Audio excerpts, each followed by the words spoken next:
street.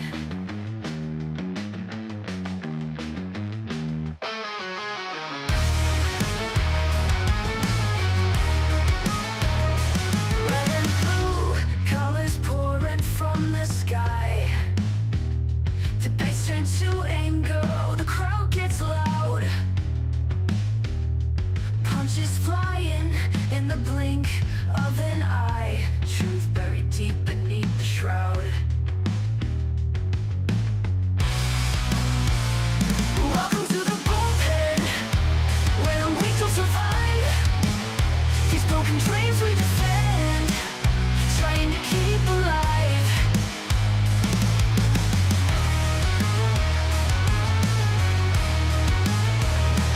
Faces on the screen, flashing perfect teeth. But behind those eyes, just rotting greed. Politicians turn to whispers beneath. They all just get what they need. Whispering conspiracies, drowning in their lies. Echoes of freedom, lost in cries. Spin the wheel of fate, let's see who rise. But this game will bleed you dry. Welcome to the bullpen, where the weak will survive. These broken dreams we defend, trying to keep alive.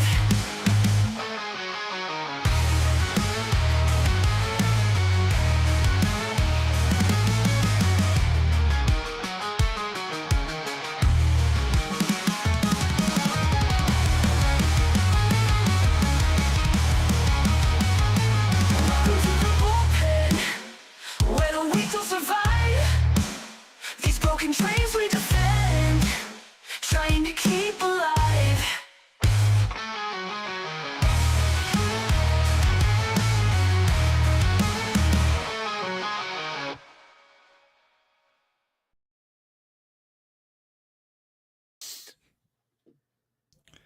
Good morning and welcome to the bullpen.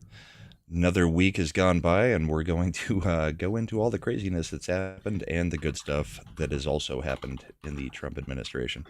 With me as always, co-host Little Chad. How you doing? Hello.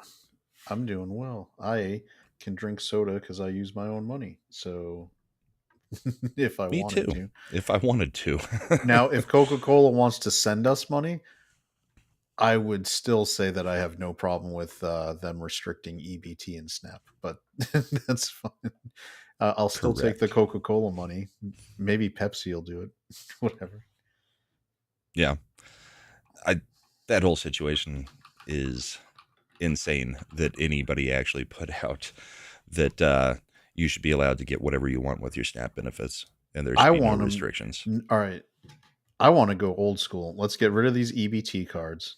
F it. I want them to bring back stamps. I want a stamp book Yeah, where they have to go in and they have to hand over the stamps to the cashier for the only approved thing. So it's not a crazy concept. My father, when I was growing up, told me about how when they were younger, his family in New York, being poor, didn't had to go on government assistance and got the stuff, and they and didn't you get get like bread and yeah, milk you didn't and get maybe a choices. meat. That's the phrase government cheese Yeah, comes from that concept where you were allowed staple products, right? You could get flour, you could right. get milk, you could get cheese, you could get like a limited amount, like meat, staples. Yeah, a roll of 80/20 hamburger. I know. And that was what you could get. If you wanted snack cakes, sorry, you better save up some money and go buy them yourselves. We did this thing in the late 90s, early O's where we switched to what's called EBT benefit cards, electronic benefits cards. Mm-hmm. And it was because we didn't like people being stigmatized when they bought these things, because when people would pull out food stamps in front of you in the line, you'd kind of know it's the poor people. All right, if they're paying with food, you'd have to, like, if my son was in the line with me and was like, why are they paying with stamps? I would have to probably explain to him that's that's government assistance to make sure they can have food for their kids, and that's what they give them to trade for the instead of money.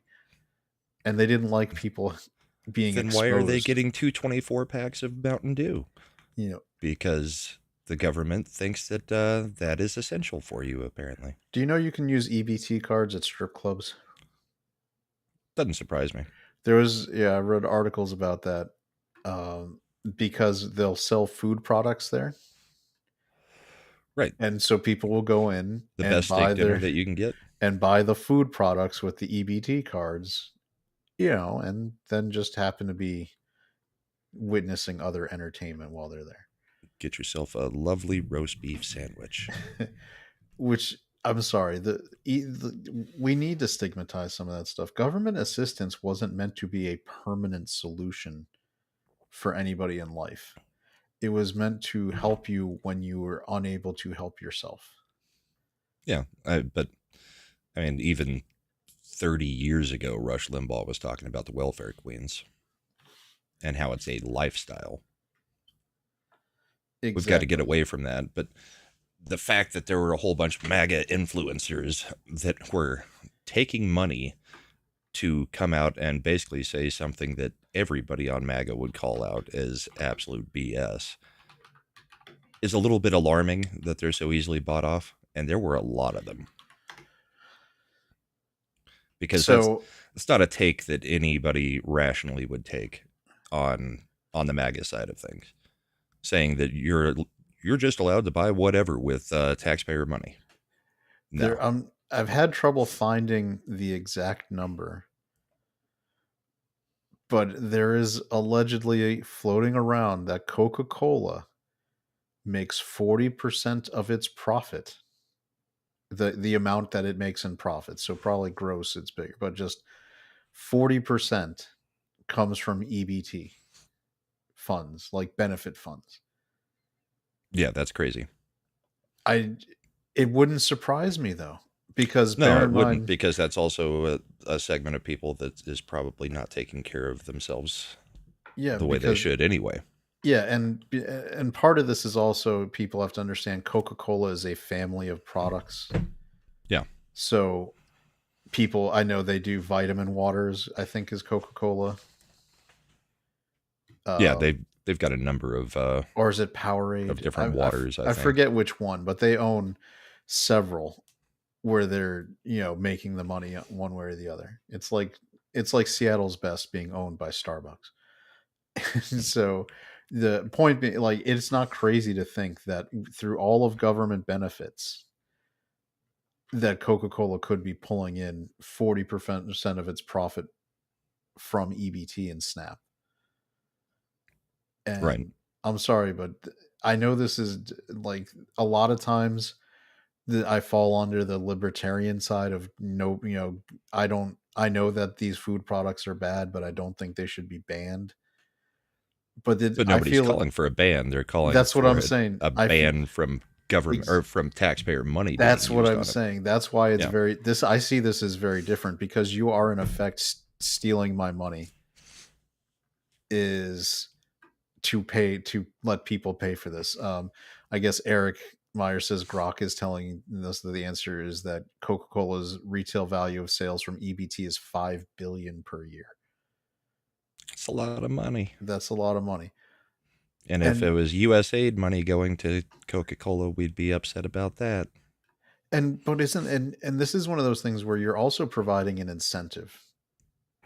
It is the carrot, right? Hey, so and so who's on government assistance right now, you don't like only being able to buy staple items for your food for you and your family.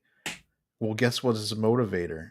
You going out and getting a job where you can get your own groceries and buy the Coca-Cola if you want, so that you're not restricted.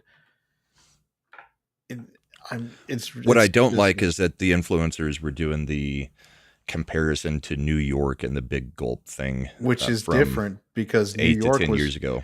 New York was trying to outright ban it from anybody who wanted Yeah, to buy it. nobody could buy more than what 16 ounces or Yeah, something like that and that's back at the time. so that is where it's government overreach. That is retarded. I also don't support banning cigarettes. I don't support banning types of cigarettes like mentholated ones, menthol cigarettes, because they allegedly appeal to minority groups. Right. You know, I I think let people make educated guesses, not educated guesses, educated decisions as consumers. I Yeah. don't think anybody born after 1960 can say that they aren't aware that smoking is a terrible health habit for you, that No, it it's could good for lead you. to terrible, terrible consequences. You're choosing to smoke. I know people who choose to smoke. I stream with several of them every week. One of them might be me. And another might be having a lot of trouble during Lent. So it's it's not my place to tell you, as long as companies aren't lying to you about what it does or what it is going to do to you, it's not my place to do it. I think insurance companies should be able to rate you different as a smoker? Yes. It's a They known should also be able to be able rate to you differently for as obese. they do. Yep.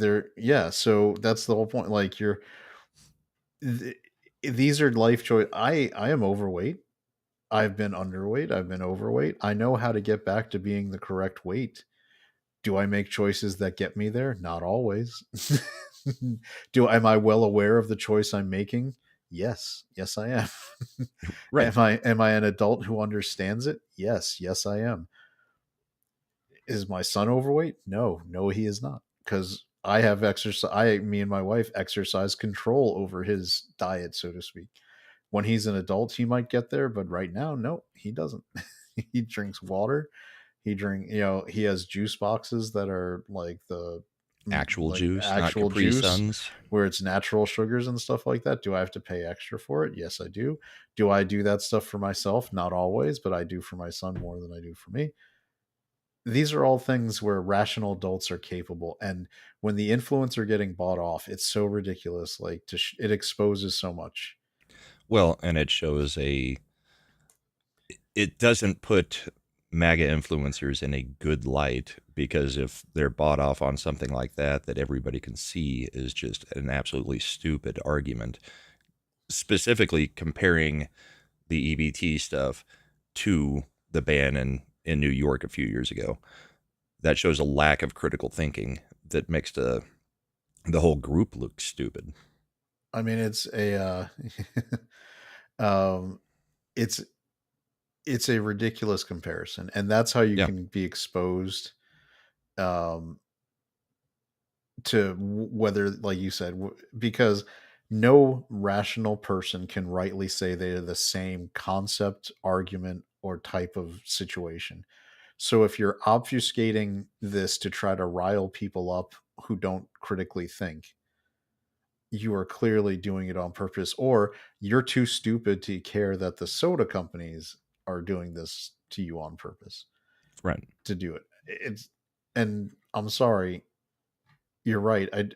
When I saw which people were posting it, I'm immediately discounting a lot of their other thoughts on other things because I don't need somebody who's going to do that kind of Exactly. stance. And I I voted for Trump. I knew what I was getting. I also was very supportive of RFK coming into the fold because I think from a food safety and pharmaceutical safety standpoint, there's a lot of stuff we need to get right here in the US. I would love for everything to be made with cane sugar again. I think cane sugar is processed by the body in a more healthy way. It's not perfectly healthy to eat voluminous amounts of cane sugar either, but it's much better for your body than high fructose corn syrup. Right. But you know why we And can't while get we're rid of at it, high? let's bring back MSG. Yeah, I mean, well, yeah, I cook with it. yeah. It's Chinese food hasn't been the same. The it's the same stuff like when they make energy efficient appliances and they make, and I don't know if you remember this, when they got rid of the phosphorus chemicals in the dishwashing detergents about 20 years ago, and Don't think I was paying attention. dishwashers stopped working very efficiently. That's when you suddenly started having to get rinse aids and all these other things to make dishwashers work the way they were supposed to. Yeah. It's because they had to remove some of the chemicals that made dish the soaps work in there. It's I think Lee Zeldin is, as at the EPA, is working on that stuff. We have um, RFK Jr. is in the HHS working on some of these things. I think seed oils are a problem. I like the idea of going back to cooking with beef tallow. Number one, McDonald's fries were amazing. The kids Yeah. today have no idea that McDonald's fries reputation is built off the beef tallow pillars from earlier in the stuff. But also the beef tallow fries. I mean, they've changed the fries so much that who knows whether they'd go back to being as good. It's not like they're fresh fries anymore, but it would be a step. Yep, you can you can do a lot of things to make this. I like the, and if you go anywhere else in the world, you'll see, and not that I'm saying we need to adopt systems because they're used by European or but South America isn't known for its rigorous commitment to, you know, Right. to government ethics within like food processing, but they don't allow this shit in their food. Isn't it crazy the idea that like in Costa Rica they're saying that they don't want these chemicals in their food, but we're okay with it here? This isn't some hoity-toity European bullshit. Like this is Right. like, these are destructive chemicals that do damage to your body. Like we've known red dye 40 or whatever it was as close to having data that said yes, this will give you cancer as we've ever done in studies. And we were like, no, we can leave it in the food. Yeah. It's Well, fine. and there's been other things too, like the estrogen levels that are in current milk. I know it's turning the frogs gay. Yeah, and giving our kids tits. Yeah, I mean, and so they go after raw milk manufacturing, which here's the other thing. They try to turn it around and be like, you don't believe in pasteurization. What kind of bullshit are you? I'm like, I have no problem with heat pasteurization that was developed by Louis Pasteur. Right. I don't know that I'm super fond of the chemical pasteurization process that we use now, where instead of doing it by heat, we go around and mix a regular milk with all these chemicals to do the same thing because it's more efficient and cheaper than doing it the heat way. Yeah. It's kind of like if your bread you buy from the store lasts more than a week before it starts molding, it's probably got a whole bunch of bad stuff in it. Yep.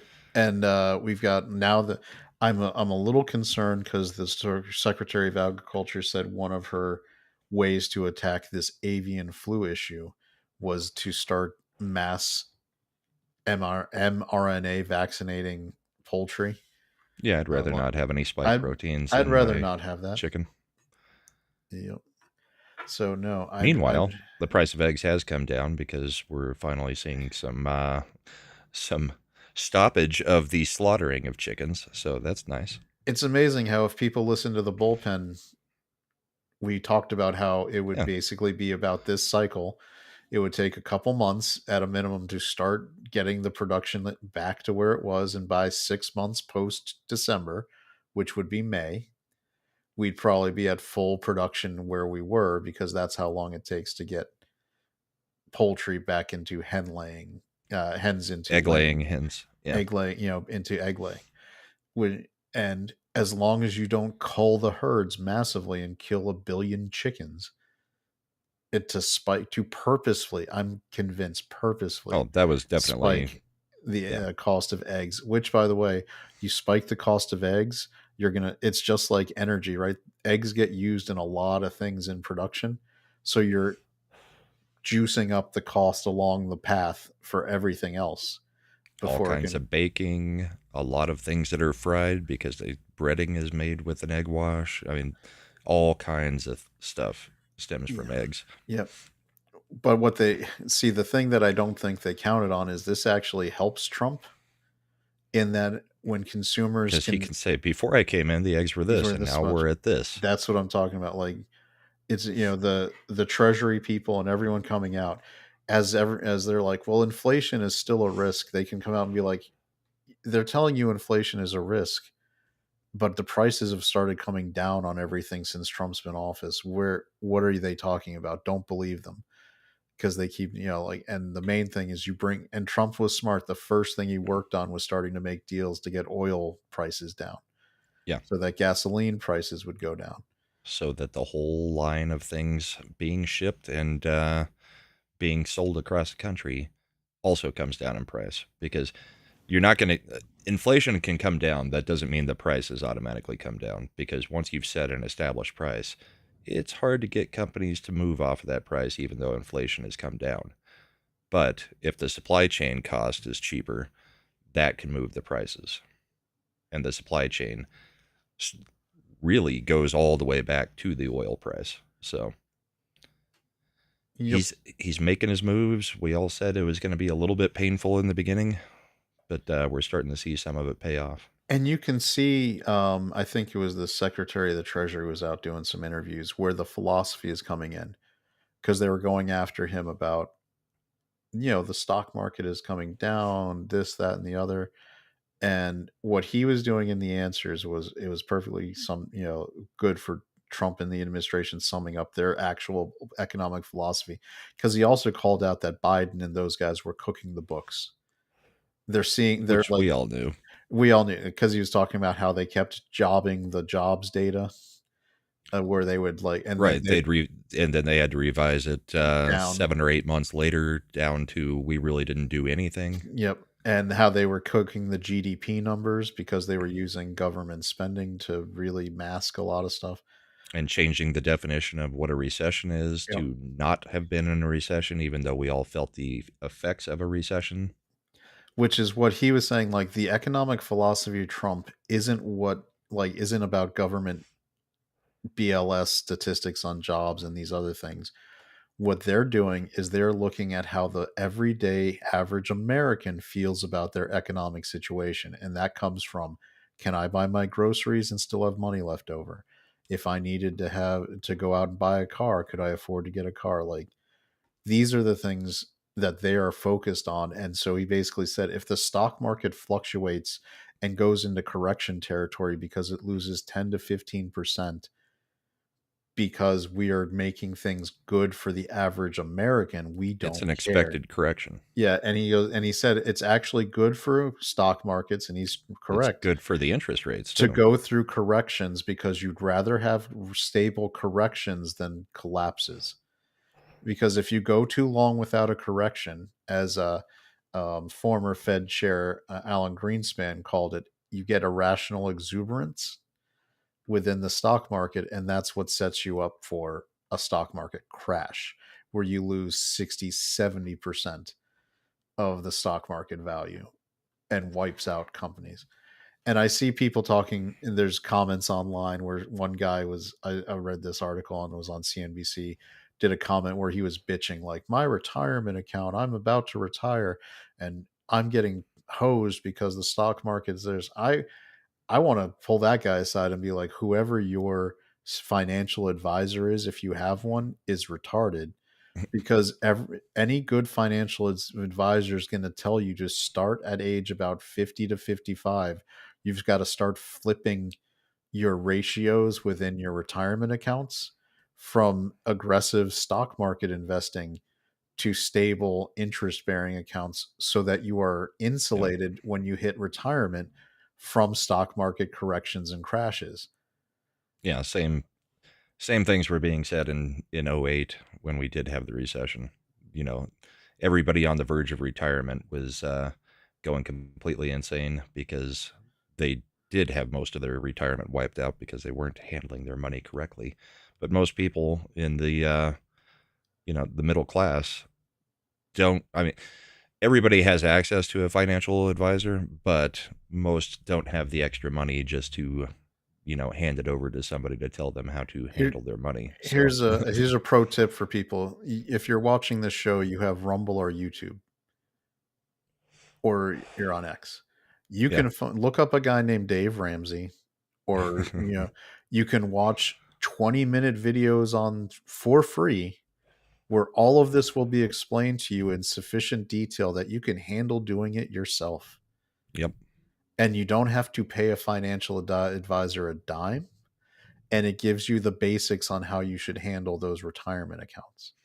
And Now, probably don't trust anybody who says, I guarantee you 10x returns. yeah, that's bullshit. Like, yeah, over the lifetime of a market, you're historically you'd be good getting 8 to 10% over time. Unless you're Nancy Pelosi or another member of Congress. Yeah. Now here's another pro tip for everybody. Like, don't worry about the market, because if you're under the age of 55 and you're going through even a crash, or I'm not even talking about a correction, but a crash. Look A what full happened in blown crash. 2008. It was bad for about a year and a half. Mm-hmm. And then it just got on rocket fuel and jumped up again, because the any business that had strong fundamentals recovers, and those stocks that dipped, when you buy on the dip and you draw, it's called dollar cost averaging. If you buy over time and you buy some at 50 and some at 40, the average cost is 45. And as it keeps going down, the average cost of the stock you're purchasing goes down. And so when it rises again, you've locked in greater profit than you had before, because you weren't buying at highs. Stock market corrections and occasional crashes, when you have more than 10 years from your retirement, are amazing opportunities for you to end up making more money on your retirement account than you had before. And Bride of Slender, no, the average American doesn't buy stocks, but the average American usually has a 401k plan where they have what's called basically group funds. They're where you're buying into the SEC, and you buy you buy like most people's investments in 401ks, because they don't ever go in and set it themselves, gets into default fund market plans where you're buying your investment goes into just the general SEC, and you not SEC, the general, like, New York Stock Exchange, the Dow Jones Right. Industrials, the those ones, and you're getting basically a group of stocks that represent the that market. As And the as market it goes goes, up, so do those groupings. Yeah. yeah, I can't even remember the term for them, and I am in a ton of them. yeah, they're like, I think, what are they called, like market funds, mutual funds. No, no, not No, mutual it's funds. not mutual funds. It's basically where you're buying the generic, ETCs, isn't it? yeah, like you're getting and honestly, if you did that and you just invested in the S&P over time, you're better than trying to pick individual stocks. Just what you're buying is the general increase in that market. S&P, Dow Jones Industrials, Nasdaq, and so that you're insulated from one stock crashing. No, they're ETFs. Yes, Bride of Slender, the 401k does go into stocks somehow.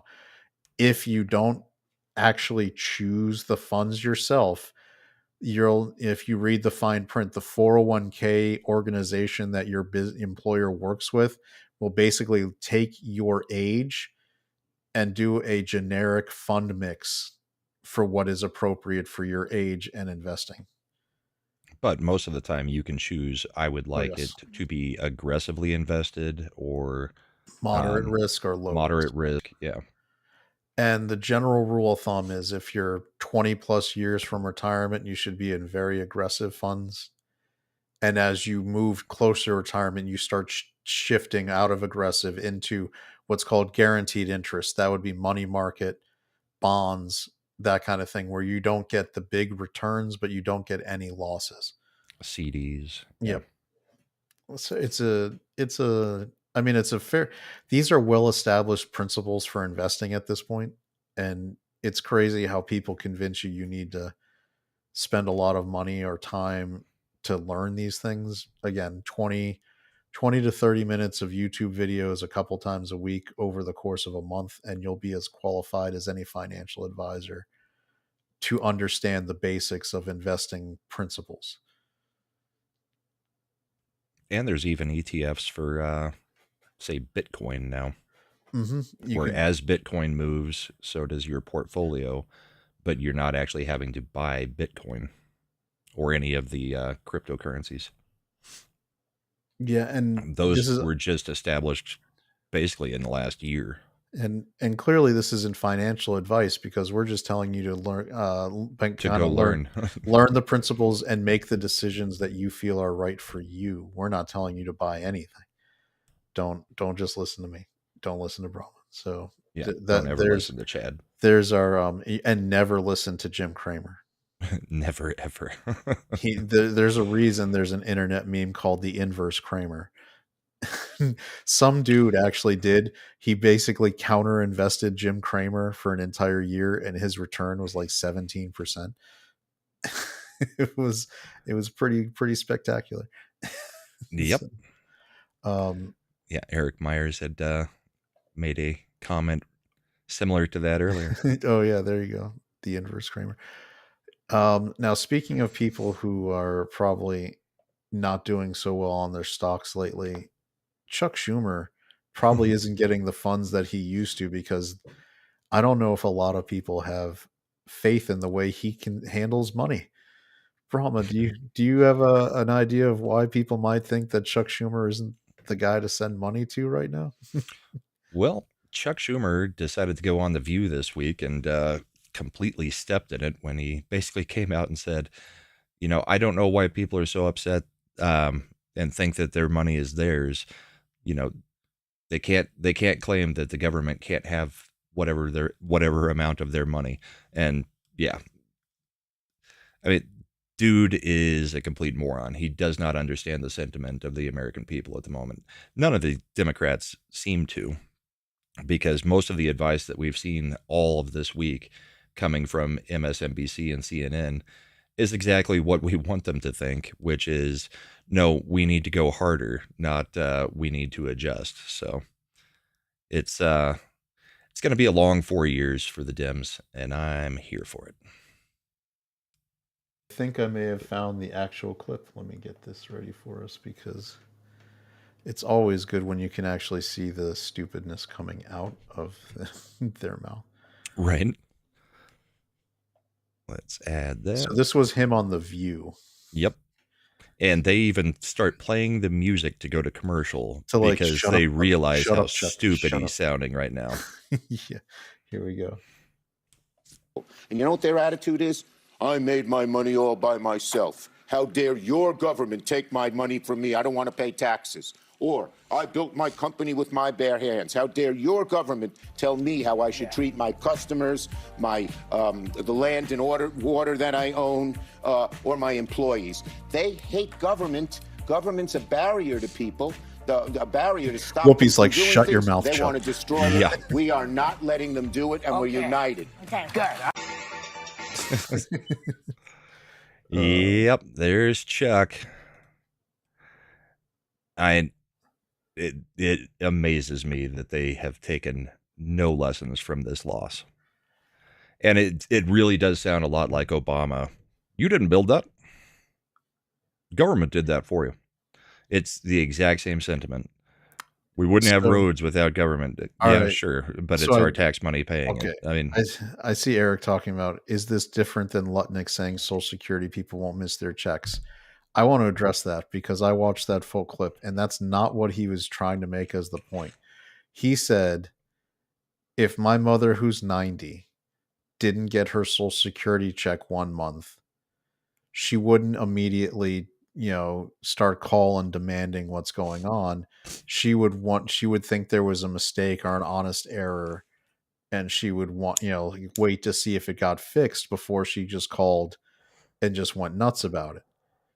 But that fraudsters know exactly when it gets to where it gets money supposed to be deposited, and as soon as it gets missed, are immediately on the phone saying to the penny, this money was not in my account. he was trying to make the example, and this is something, if depending on what businesses you've ever worked in, people who are taking advantage of systems are very aware of the systems and how things are processed, and immediately make complaints when it doesn't work the way it's supposed to their advantage. I don't think Lutnick was saying Social Security wasn't important for people, or that Social Security isn't used to support people who are of no other income in their elderly years. The question that was that was made to him was about people committing fraud, and he was talking about why they they wouldn't do it. And he goes, so, and I kind of get that, because the elderly, even though they need that money for their life, aren't usually like immediately on the phone if it doesn't deposit that day. They would, what he's saying is, they wait a day or two because they think that the system might have an A error grace before I period call. before they go Before, insane. but he was trying to make the point the fraudsters would be on the phone if it was supposedly deposited at 12 p.m. Eastern Standard Time. At 12:05 p.m. Eastern Standard Time, they're already on hold waiting to talk to somebody. That was what he was getting at. Lutnick is a very blunt instrument kind of guy. He's from New York. He used to run, I believe it was one. What was the investment firm? It was the one that, one of the like famous ones. I'm gonna look it up. It was Cantor Fitzgerald, which is known for being like a hard charging investment firm. So I think that's just him being a blunt speaker. I like Lutnick as a blunt. He's done some of the best defenses from a real world standpoint about tariffs and why they're good for the United States Yeah. than anybody, because he gets Lutnick reminds me, if anybody's ever seen the movie Back to School with Rodney Dangerfield, Hmm. when he was in the business class and the guy was talking about like, let's create a business and we're going to do this, and Rodney Dangerfield, who was a real world alleged New York businessman, was like, what are we building? And he's like, what does it matter? And he's like, you tell me it doesn't matter. What do you think, you can go to the bank and not tell them what you're going to build? And Right. he goes, and God help you if you're going to make anything electronic, because the Japanese will kill you. Their margins are way better than we can ever get. And so he goes, and so he's doing real world like stuff, and the business class guy is getting like so mad about it, and he's like, we're building widgets, a fake product. And he's like, all right. He goes, and so he starts doing the like things that you'll need to get for the factory. He's like, no, you're way off, because you got to leave money for the paying off the local land inspectors. You got to have this. God help you if you're going to have concrete, because you're going to be dealing with the Teamsters. And I don't know if you know about their business, but they're going to want a few investments in their retirement fund to make sure things move smoothly. And so the business professor goes like, maybe graft and bribes is how things work in your world, but that's not how they work in real business. And as he turns his back, Rodney Dangerfield's reply is, well, I guess you're building that place in fantasy land, because that ain't anything like the real. Yeah, because And I'm working in the real world. that's how Lutnick goes. He's just blunt about that kind of stuff. And it rubs some people the wrong way, and they are misrepresenting him a lot on clips on purpose, because when you talk that bluntly, a lot of ways it's like Trump. There's always stuff you can pull out when you're going stream of consciousness and you're a blunt speaker, to try to make things sound a lot worse than what he was doing. He was speaking to the question, because the big thing du jour, right? What is Doge going into the IRS to look and try to deal with, or Social Security? They're looking for fraud. They're looking for waste. They're looking for the abuse that has been facilitated Dead people collecting by. checks, people collecting checks But on behalf of people that can't. everybody, like, the real thing that we know about those dead people, the reason those dead people are still in the Social Security system and were marked active, is so that illegals could use those Social Security numbers when they were going into work. It wasn't because they were necessarily collecting Social Security retirement checks, which is how they're trying to like bait and switch you. They're like, oh, the Social Security, there's no, like, we weren't sending any of the like Social Security retirement income checks. That's not what it's for. It's so that when But we these were people, selling the numbers so that that's people could get get to work here illegally. So that when people went in and they handed forms in and they went to e-verify to make sure that was a real social security number, it came back as a social security number and checks out Active. Yep. as active. And then that's like, I can tell you, I use when I hired people, you plug in the number, it just confirms it's an active social security number, and then you've done your part. And that's what it was really for. It was for facilitating the large, giant swath of illegal workforce being employed, quote unquote, legally by all these businesses. Most businesses aren't hiring illegals saying, I know you're illegal and I'm picking you up at the Home Depot.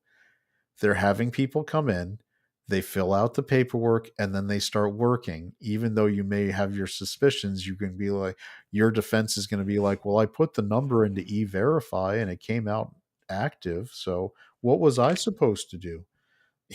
That's why they have them in That's there. as much verification as we can do.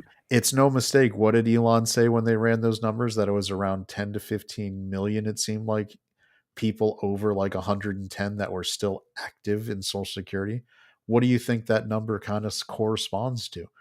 The number The of number of illegal illegals who illegals might who are actually get a actually being job instead of being in a gang. That's right. Because before, and here's the thing, before Biden like supercharged how the process worked, you couldn't just show up and function without it. Now Biden started doing that CBP1 app and giving people work permits so they could just work. Right. And when I say work, quote unquote work, because he would let them under those setups work for pennies on the dollar of American workers, and he also authorized government benefits, welfare, EBT, living assistance to the same families, so that they were effectively making $60,000-$70,000 worth of income through government benefits. Which is what we were talking about during the election with, say, the Haitians coming in and taking over whole factories as workers and putting everybody in small towns out of business, not out of business, out of jobs, because the Haitians would work for nothing because they were getting everything from the government.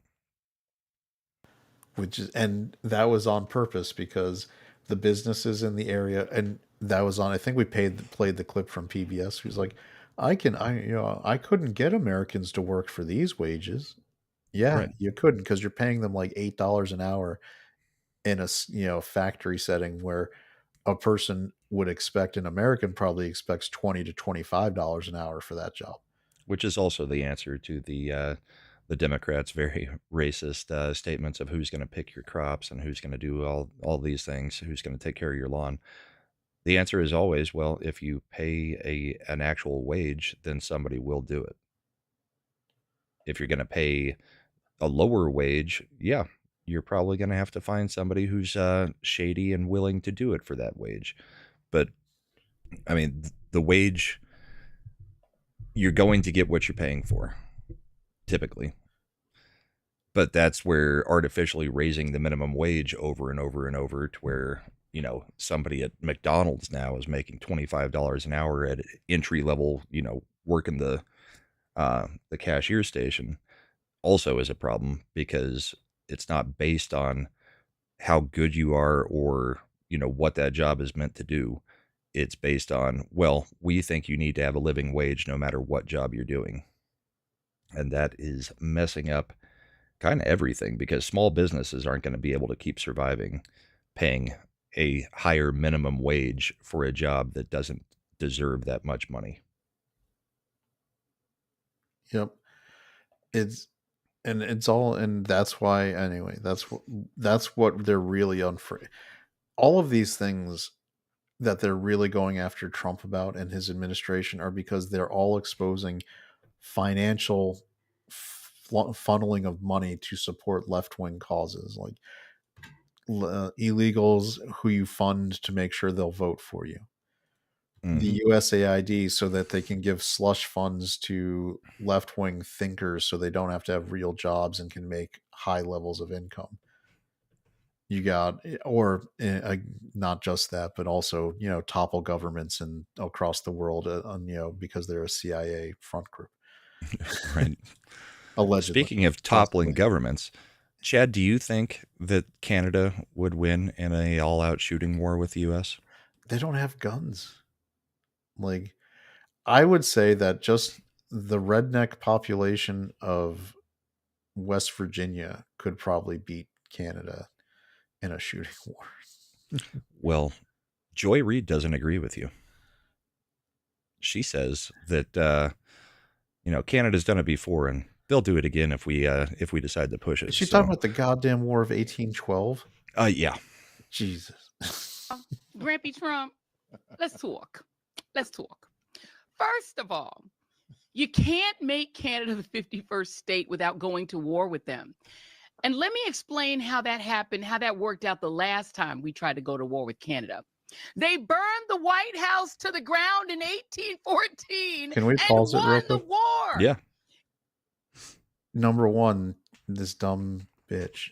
It was we were fighting with Britain again. It wasn't Canada. Canadian forces didn't invade Washington, D.C. and force Dolly Madison to flee the White House with the paintings and all the rest. It was British forces.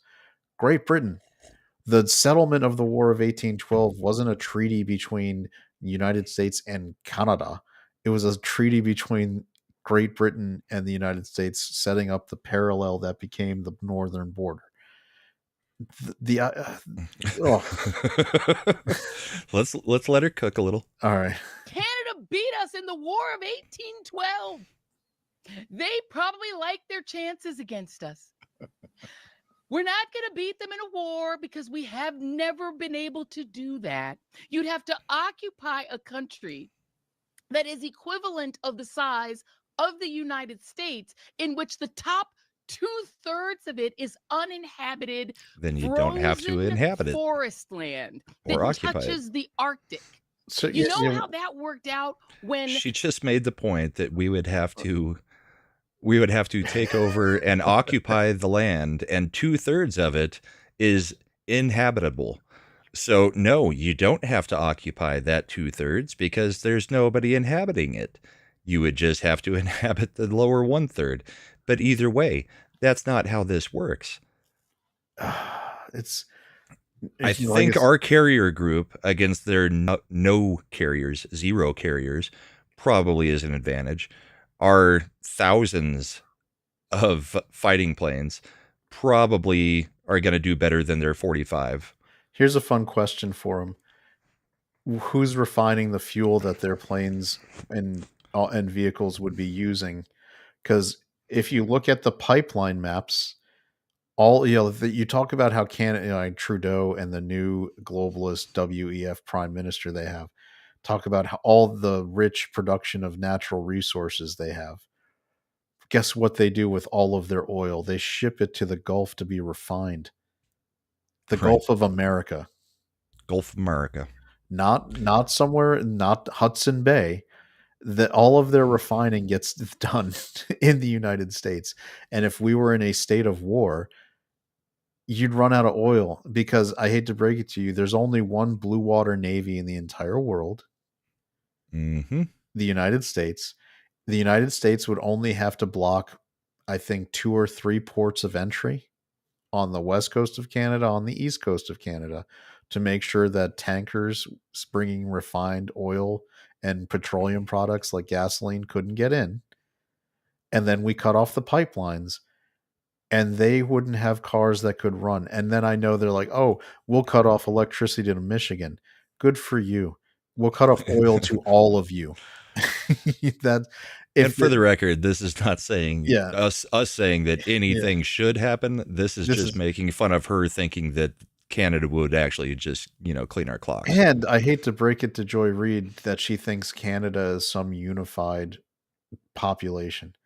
There are large swaths of Canada that are no friend to the liberal politicians. Yeah, unfortunately, there's just other large swaths that are. Yeah, but the idea that somehow there wouldn't be internal resistance in Canada as things got fierce. Remember, the liberal government has been taking the guns from the more libertarian and right-leaning people of Canada for years. And I'm sure they voluntarily gave up everything and didn't have any boating accidents. I think there would be a number of truckers that would probably side against our government at this point. But So again, this is not to say that we want it to happen or think it should happen. I don't like I the don't idea. particularly want it to happen. No, And if it does, they absolutely will not be a state. yeah, like as Eric said, a non-voting territory, Yeah, a la like territory. Puerto Rico or something. Yeah, Guam. I mean, I would At least consider we know them Canada's not gonna tip over. and like, well, Hank Johnson might think, well, our Joy Reid thinks they're going to sink into the Arctic. So, Yeah. but it's ridiculous. And the lack of historical knowledge to even say that we lost to Canada when it was always British regular forces. I mean, Let's also be reminded who she's talking to. yeah, Don Lemon. I mean, who am I as a someone who study history to forget that great battle between the Canadian forces in Louisiana and New Orleans and Andrew Jackson, right at the Battle of New Orleans in the War of 1812. The only time the Canadians beat us is when the Fenians went across the border and took a little bit of the American land. As you can go on Mad's new channel and hear about. It was only some drunk, and even then, the drunken Irishmen managed to beat Canada a couple times before they got ahead of their skis and screwed up. Let's finish the clip. Yeah. It's just a few more seconds. The Nazis tried that with Russia, which is the equivalent of Canada on that part of the world. We gonna lose. We don't have enough troops to occupy. They are a country of 39 million people who have about as many guns per capita as we do. No, they don't. Not even remotely close, because they've been being disarmed for a long time. Again, speaking to the guns per capita number, if Canada does have a good amount of guns per capita, which by the way, it's nowhere near ours. It's nowhere near ours, and the people who have those guns are not going to be cheering on the Labor Party. They would probably be like, hey, let's go America. You've got a Second Amendment. We're big fans. Here you go. I just looked it up to show. Here's Joy Reid's here's the actual guns per capita. Yeah. By country. It's nice. And by the way, she thinks this is how Joy Reid thinks. 34.7 is the same as 120. Right. And that's civilian number of firearms per 100 people. We have more guns than people. And here's the thing. This is from 2018. Since 2018, I think Trudeau has enacted 3 instances where he did pistols, assault rifles, and he basically forced confiscation back again and destroyed them, allegedly. Yeah.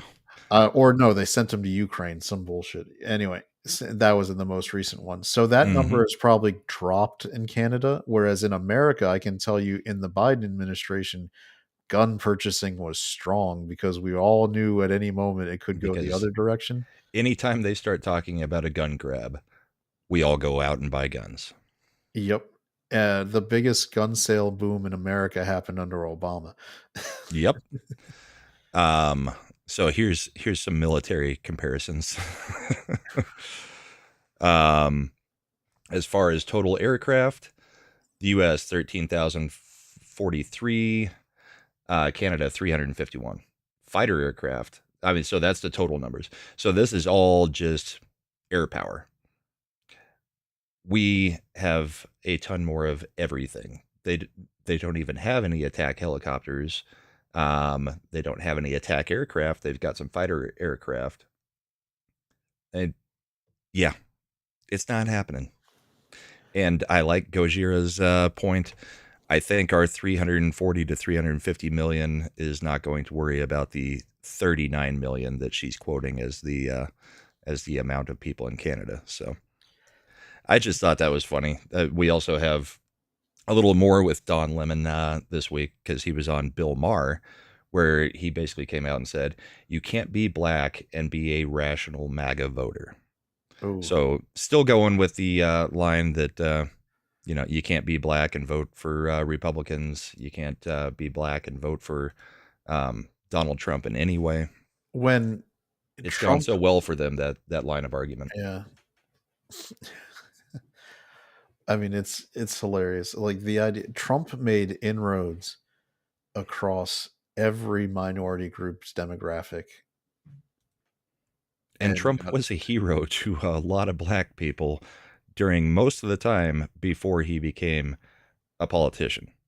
And he was getting awards with Rosa Parks and Muhammad Ali from the NAACP.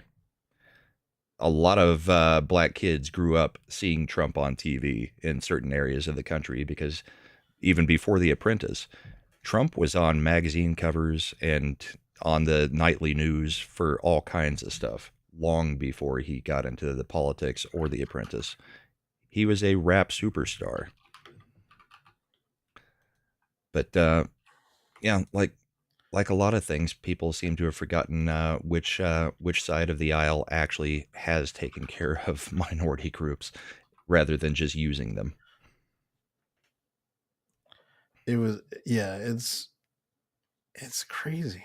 And um I see, Eric, the GOP is going to learn all the wrong reasons from why Trump is popular among minorities.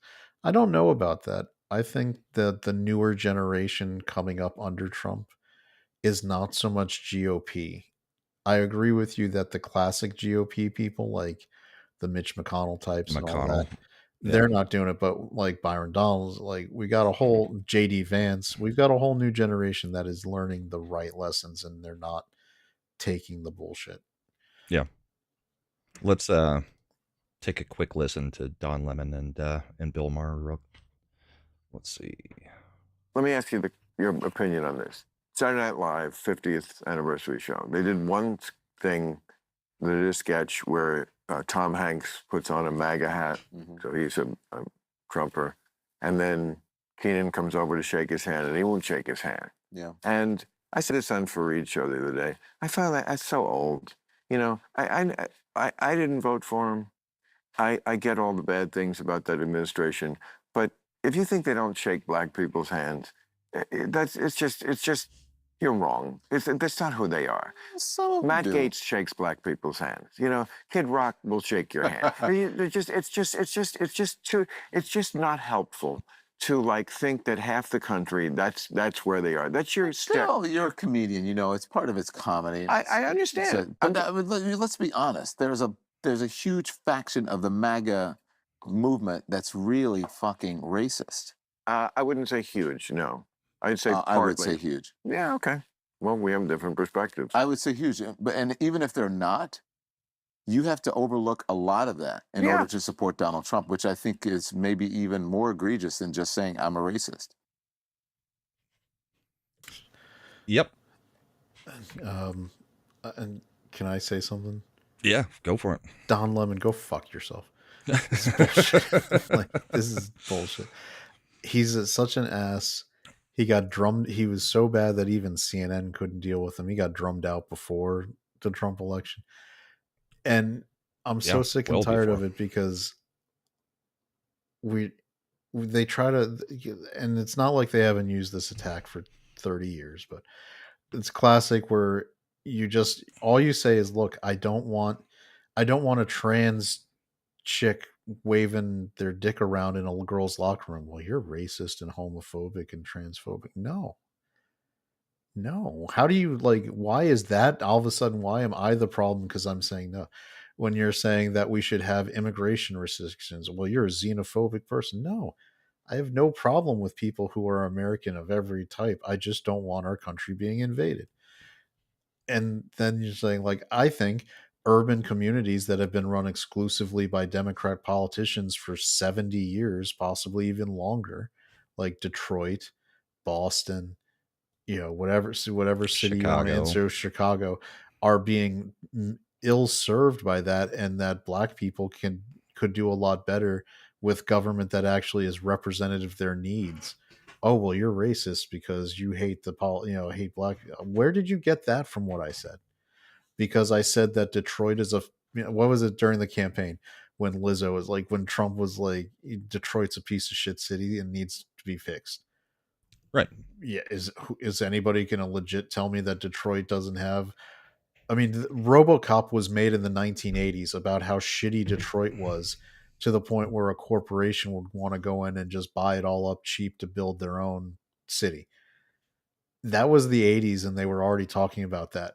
And we've only had more problems. Like, you've got, what was it, when Top Gear started, they bought a goddamn house for like $20 in Detroit because no one Yeah. wanted it.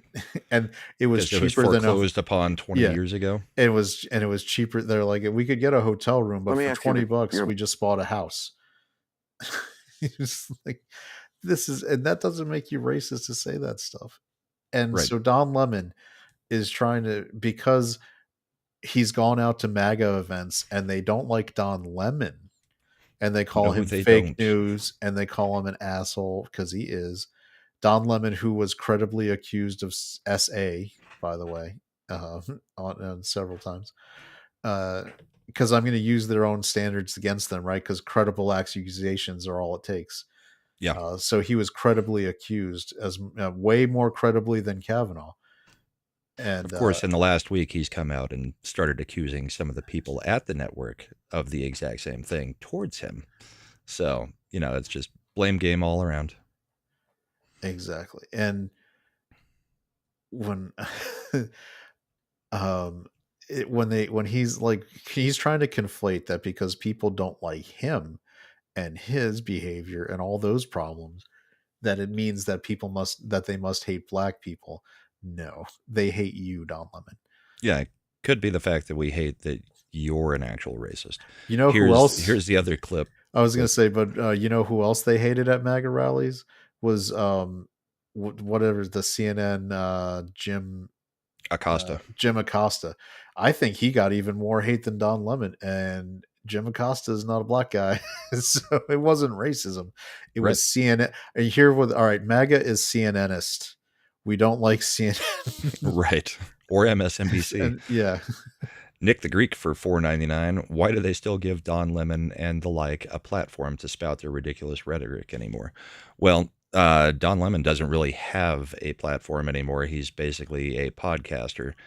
His podcast is not doing well, but he still has enough friends on the left to get appearances on things like The View or Bill Maher, those kinds of things. But here is the other clip where he's specifically this was the correct clip. So let me put the audio out there.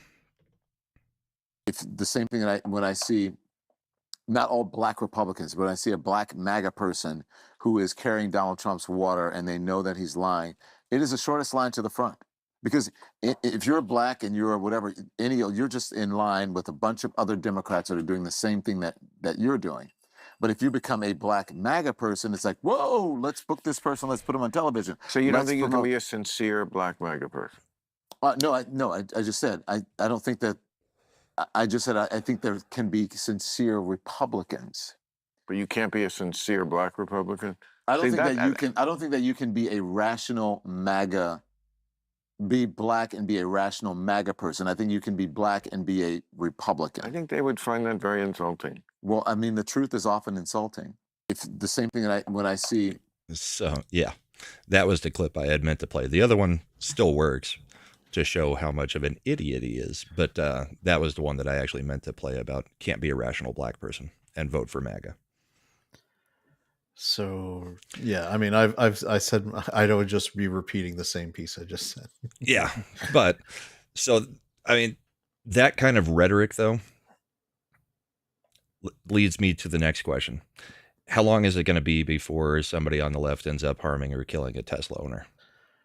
I mean, if you count the fact that the last time Trump was in office, a Bernie supporter shot up the entire Republican congressional softball Baseball team.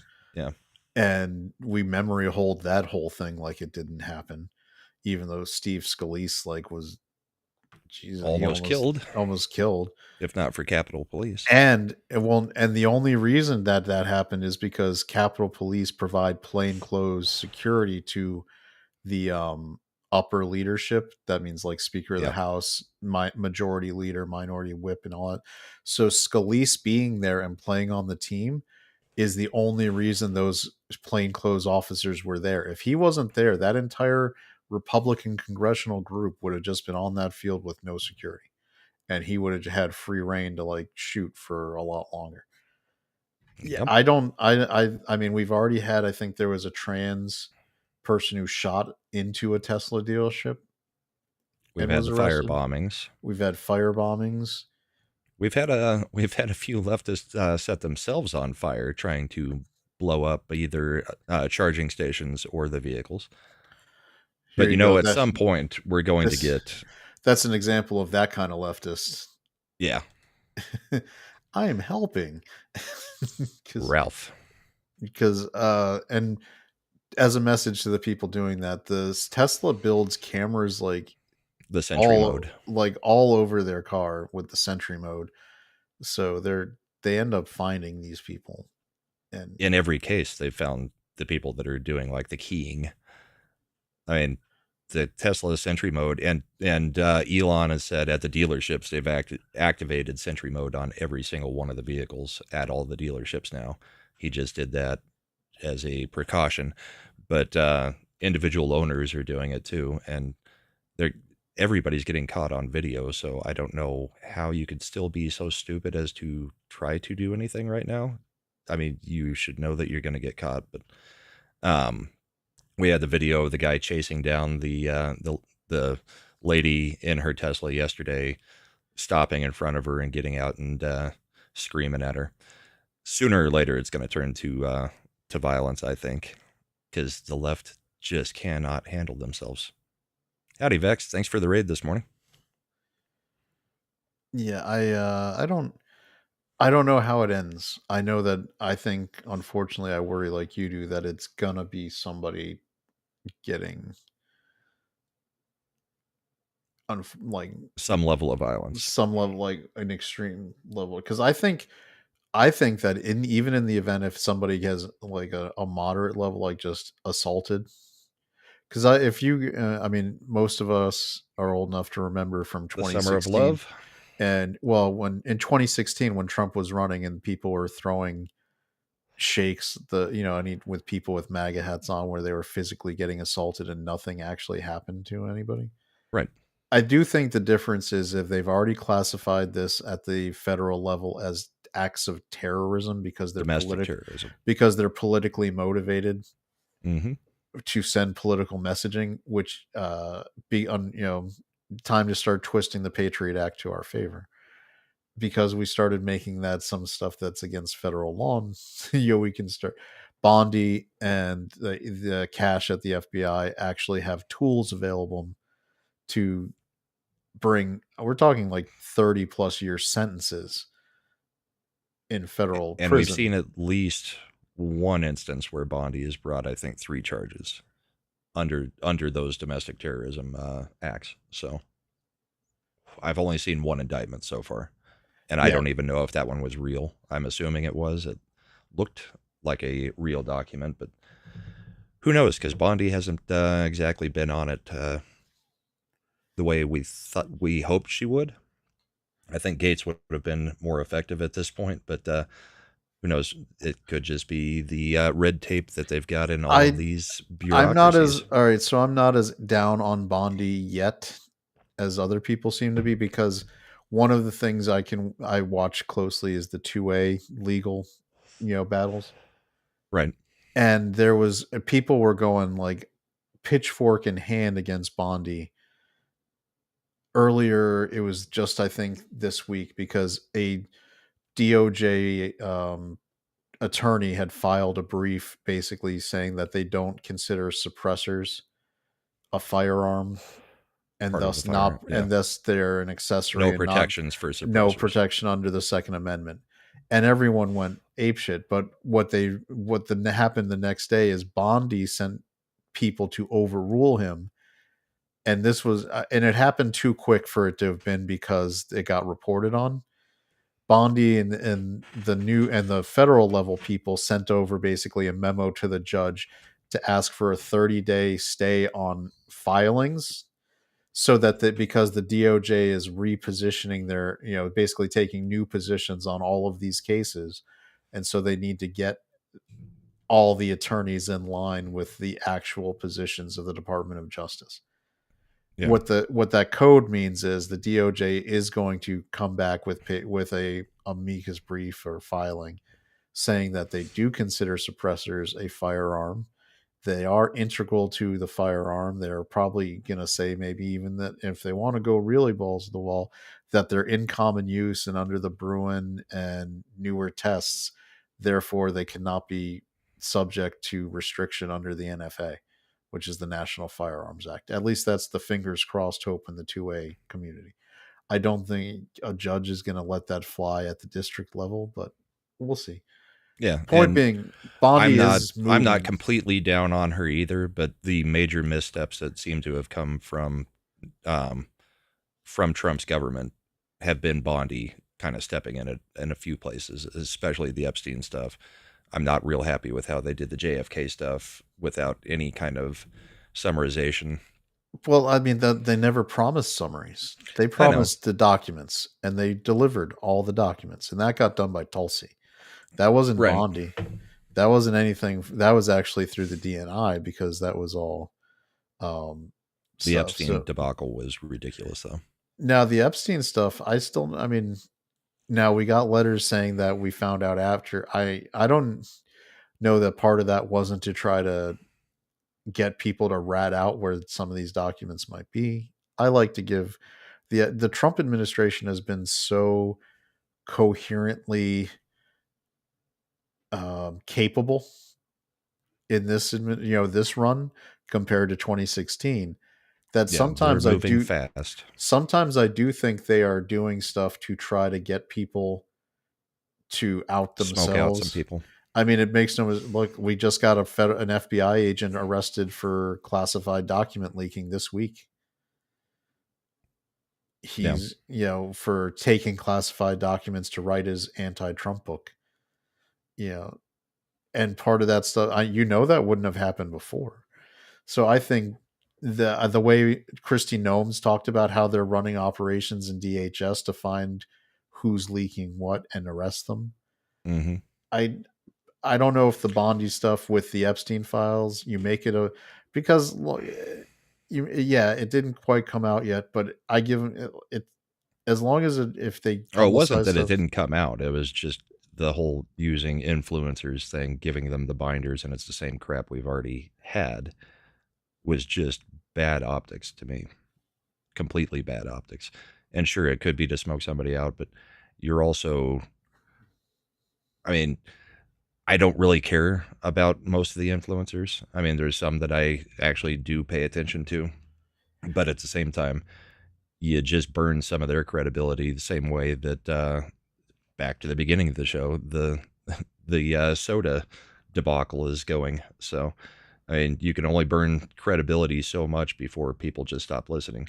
And it depends on the type of influencer, I guess, too, because I'm not hugely a fan of the, job title of influencer. But I don't know.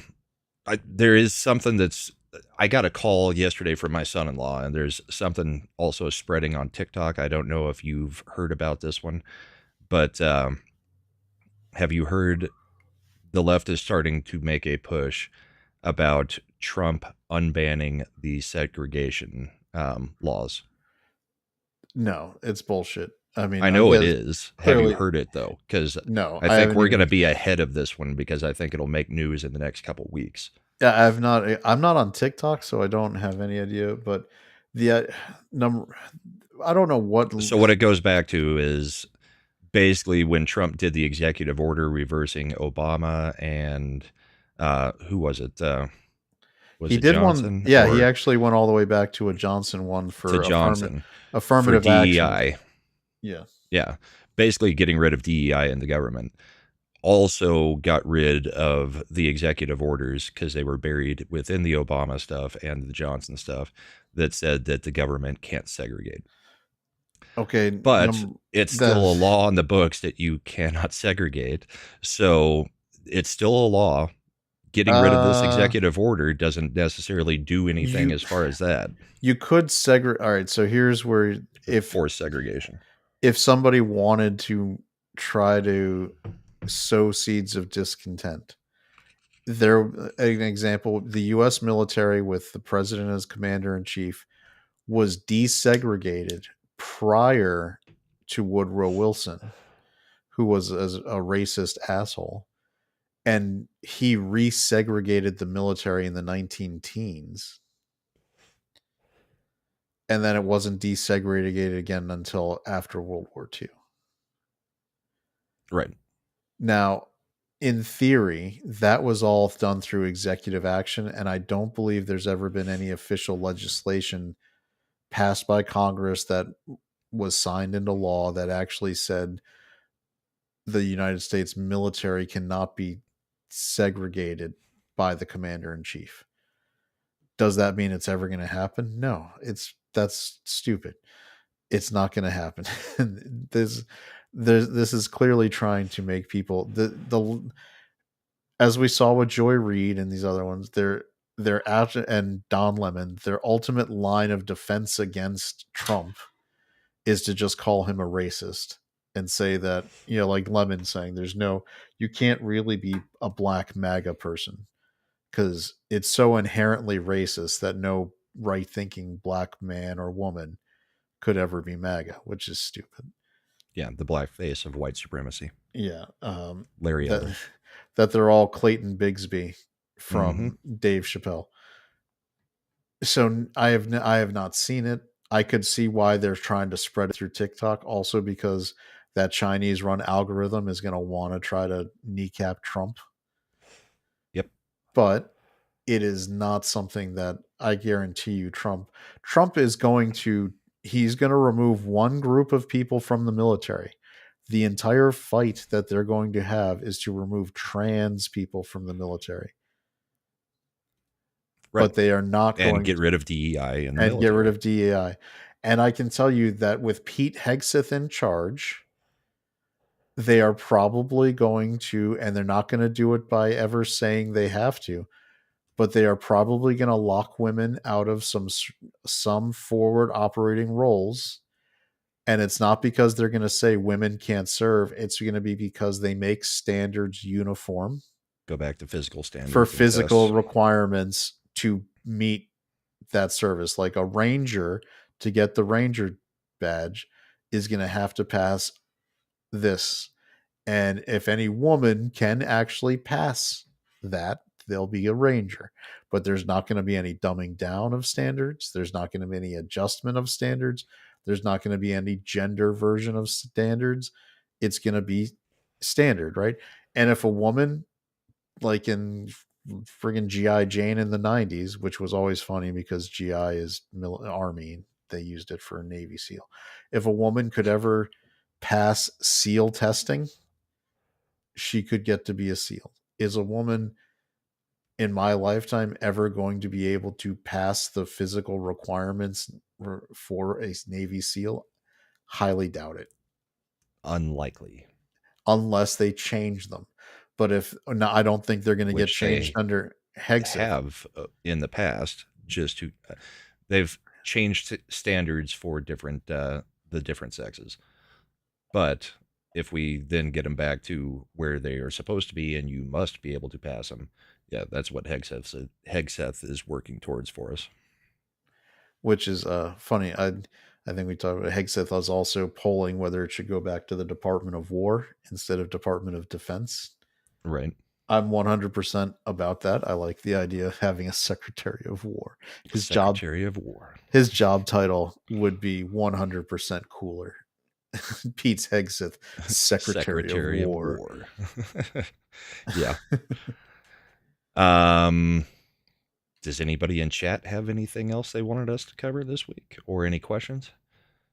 Because I think that's about all I had, other than Tim Walz going out there and making an idiot of himself, saying that he thinks he could take on anybody on the conservative side, could just whoop anybody physically because he's such a, very masculine man. I We all guess know that. he forgot about Kane as a GOP mayor of Yeah. in Tennessee. Glenn Jacobs over in Tennessee, Kane from the WWE, immediately answered and said, "Yeah, I'll take that bet." I think we're still working. I think Clay Travis immediately said he would put up like $20,000 to see to charity to see the one with Glenn Jacobs versus Right. Well, Glenn Jacobs said he would put 10,000 of his own money into the charity. all right. I see Eric brought up Burgum's Section 8 national parks because he floated the idea of all that government land being used to build affordable housing. I think that's more talking off the cuff. I don't know that. I know that one of the things the Trump administration will be doing is probably reducing the amount of government owned land. That's usually, I think he tried to do it in 2016. That means it will get auctioned off. Private developers or private sales of it will be allowed. If the land ends up getting developed as a result of it, it's, it is what it is. I know that we kept a lot of there's a lot of people who feel strongly about keeping national parks pristine. What I don't think people understand is how much land there actually is. land they actually owe, especially in the Southwest. I think there is room to sell some of that to make it non-government. It serves no, I mean, it's not necessarily national park land. It's just government owned land. I do think that I know that there's people who are concerned about grazing rights, and there's a lot of stuff. Gets into a lot of the reasons. If anyone remembers the Bundy trial from years back, that involved a lot of grazing rights, government licenses of your cattle being on government land, things like that. It gets complicated, especially in agricultural settings. But the government owns so much land it doesn't need. I think we should be getting out of a lot of that business, whether it's right to develop it in the spots that it's going to be developed. Right. That should be a local decision, honestly.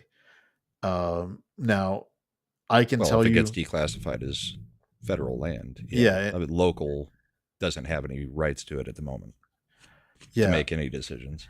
I mean, I can tell you right now in Virginia, where I live, we have kind of the opposite problem, which is we don't have any. The government is being super friendly to let data centers come in everywhere. And data centers are giant resource hogs. Mm-hmm. People don't like besides the known quantity of electricity use where they just suck up electricity. Data centers also suck up lots of water because they use a lot of water for cooling in addition to the electricity. So they actually, I think, quadruple the amount of water you would need for the same space of like a subdivision of houses. Where, in houses, people take showers, use dishwashers, do this, all that. But a data center in the same, like we're talking the same level of territory. So all the houses that would fit in it, it quadruples the amount of water usage daily. Because of the cooling. And water is, we're in a zone where we've been in mild drought conditions for several years. So we use groundwater aquifers and, not to get into too much of my local issues. Virginia's got a lot of people fighting the data centers because our water bills are starting to get out of control because they put the burden financially on the back of the average user instead of these data centers, because the data centers generate so much tax income they want them like bad. I don't know.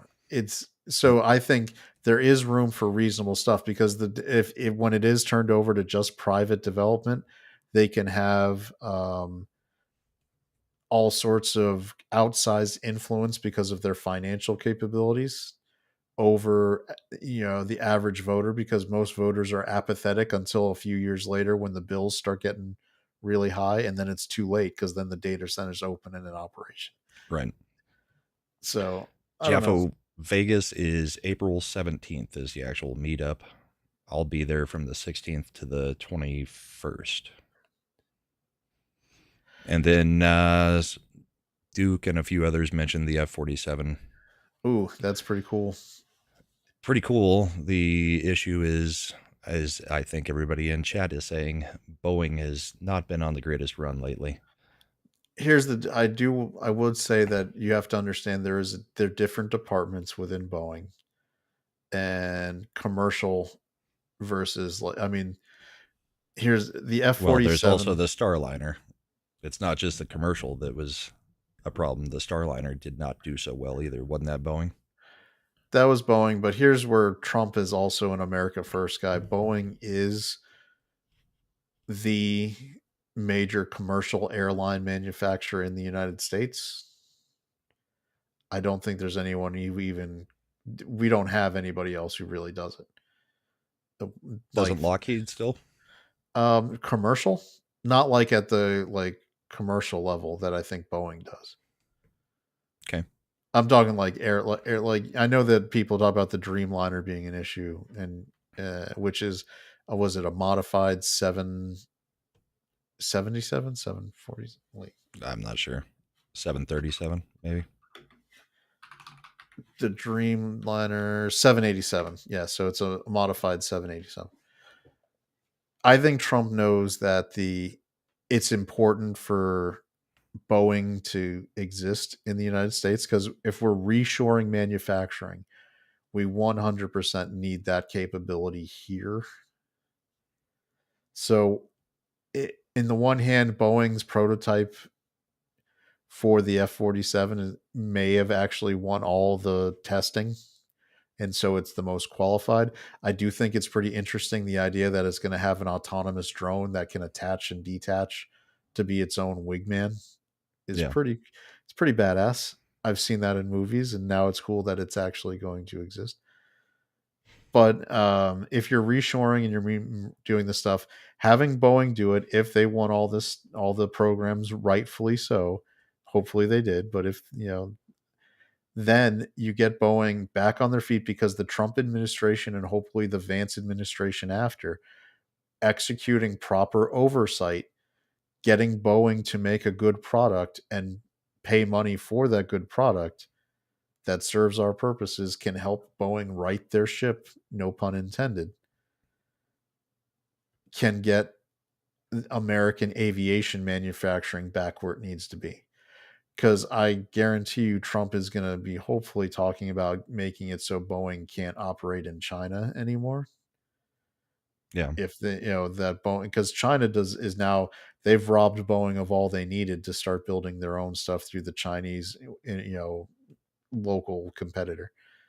The In Europe they have Airbus, which is a subsidized airline manufacturer. The EU subsidizes Airbus to make sure that Airbus can operate competitively. So I think there are reasons to want Boeing to exist and just fix things. Yeah. And Just get the DEI out of Boeing. yeah, I think that's the part, is like with Trump now putting these things in, getting real engineers in place, making sure there's oversight that this, plus plane programs, you think that because it's Boeing doing the final assembly and it's their plan, if you All the look at, maintenance is done outside of Boeing well, afterwards. all the parts are all like every time we build a fighter jet, bear in mind all the manufacturing by requirement under US law, it has to be done in the United States. So there's going to be a plant that builds the engines, there's going to be a plant that builds the exoskeleton of the plane, um, all of those things, and then Boeing will get all of these parts and do the assembly Mm-hmm. of all the individual components. So it's going to be something where it's all done in the US. It always has been.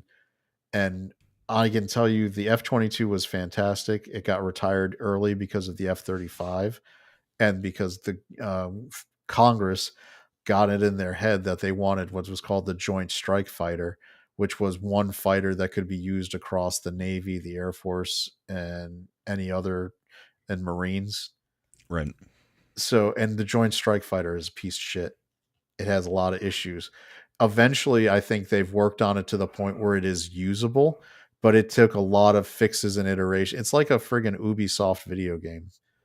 Right. You know, it needed Gotta patches. patch it quite a few times. Patches. Eventually, it'll get where it needs to be, but it took a lot of patches, and because of that, we retired the F-22. So now Trump coming in and actually supporting a genuine air superiority fighter again is Assuming it works the way we're hoping it works. 'Cause assuming the it works last the way it one, works. we thought it was going to be better. No, the Raptor was. It's the F-35 that didn't, and that one was who's that made by? The F-35 is Lockheed Martin. Yeah. So it's maybe I feel like that's one of the reasons that Lockheed might not have won this time, because as many issues as Boeing has had, like the F-35 has been a cluster Right. and so bad. So Well, I know. So that, I mean, now hopefully we've covered all those topics. I think so. What do you got coming up this week? Well, we got Mads Olympics 1904 Olympics special coming up on his new channel on Tuesday, and That then new channel is Mad's New channel. No spaces. Yep. And on Friday we've got the Ascendant Art podcast, which is going to be our first broadcast after I had canceled my StreamYards account, and I'll figure out how that works. Yeah, we've got it covered one way or another. Yeah, one way or the other. I think I've got a plan, which is, well, I'll talk off air with you that I think I figured out how we'll do it. And I know that I guess sometime in between, Slender's probably going to be gaming. Slender does game.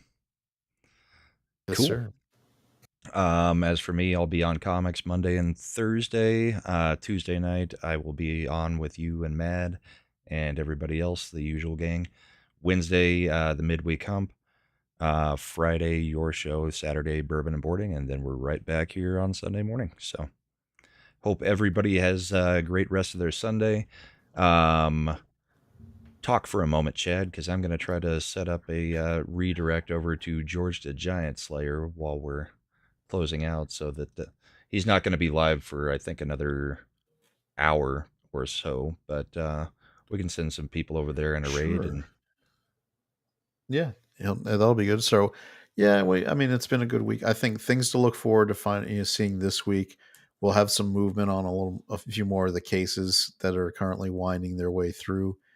I do think that we've reached a point where Donald Trump may, in the next week or two, outside of Supreme Court or appellate court, correction, start ignoring some of the more obvious ones where there's precedent and history that they can't be enjoined.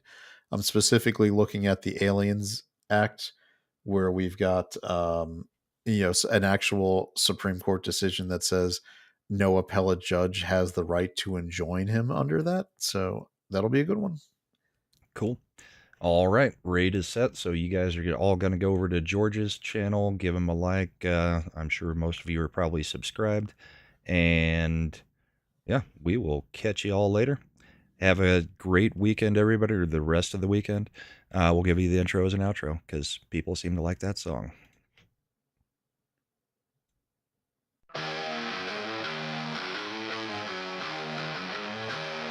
Broken system chained and tangled up in lies. Voices shouting, screaming in defeat. Politicians playing games under darkened skies. Hope lost in the dust of the street.